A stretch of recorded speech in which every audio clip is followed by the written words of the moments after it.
Now, you have to understand that in Mexico, back in the days, if you want to make a living as an actor, you didn't have so many options at that time. If you want to make a living as an actor, you either do soap operas or soap operas. And that's what I did for almost 3.5 years. After that, I put pause in acting, and then I moved to Miami, the capital of Latin America, Absolutely. somehow, and to pursue music again. And I recorded my first solo album in Spanish. And one day I was flying from Miami to Los Angeles to promote my music, and I was sitting with my manager. Next to him was this other person who happens to be the VP of casting for 20th Century Fox. Make a long story short, he invited me to do an audition for a film produced by 20th Century Fox.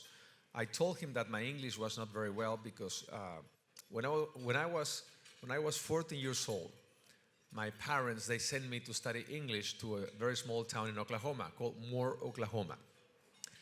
So what happened, when I got there, a few weeks later, I broke my arm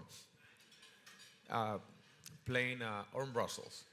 Arm wrestling, how do you say it? Arm wrestling, right? yes, Arm that's wrestling. correctly, arm wrestling. So I didn't have insurance, so they sent me back to Jicotencal, Tamaulipas. Now, I learned how to count 1 to 10. I learned how to say, my name is Eduardo, I am hungry, what is the bathroom? Things like that. So I told him this, and he said, don't worry, because 90% of the film you are going to be sleeping. I said, what? What do you mean? Yeah, the movie that I want you to do an audition, 90% of the movie, the lead actor, I hope you play that role, is going to be sleeping. So I think you can handle that. Well, I did the audition, I got the part. And it was my first film in English where I slept 90% of the movie. So it was very comfortable for me. And I put pause in music, again, go back to acting, not allow myself to speak Spanish with anybody for a year so I can force myself to start thinking in English. And I hope you understand what I'm saying, because sometimes I don't even understand myself. But anyway, so... You're doing quite well, believe me. Way better than my Spanish. You understand what I'm saying? I Good? know exactly Okay. what you're saying. Keep going. Anyway, so at that time, I was very confused because in one hand, I thought I had everything in my life. The American dream. A young little boy from Jicotencal, Mexico, now in Hollywood. Meeting someone on a plane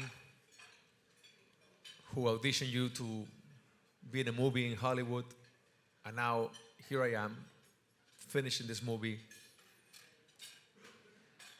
thinking that I have everything, managers, agents, publicists, lawyers, but on the other hand, I was very empty. Something was missing in my life, and I didn't know what it was. And this lady who came into my life, I met her through this casting director that I met on a plane. He told me, she's going to help you. And of course, he meant it in a way that she was my English teacher. She was going to help me with my dialogue accent, so people can understand what I say. But she was very, very wise woman. I was 28, she was 33, and she started using the Socratic method, asking me questions like, for example, what is the purpose of your life, Eduardo? What do you want to gain in your life and why? How are you using your talents? Why do you want to be an actor? Are you part of the problem or part of the solution? What do you mean? Well, there is more than 60 million Hispanics, Latinos living in this country.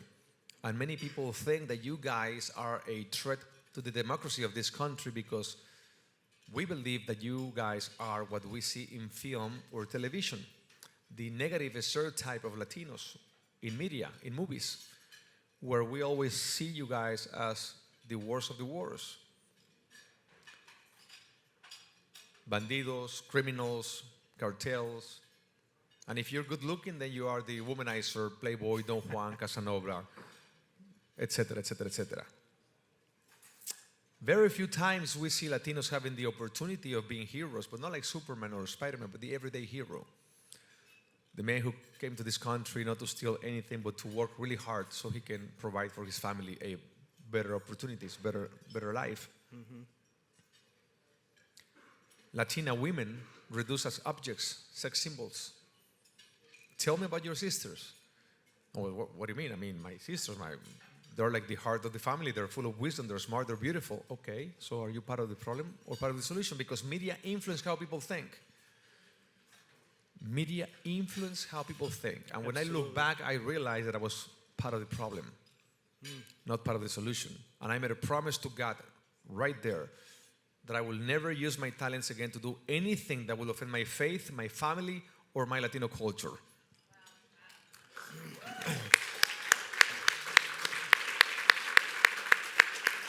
Thank you.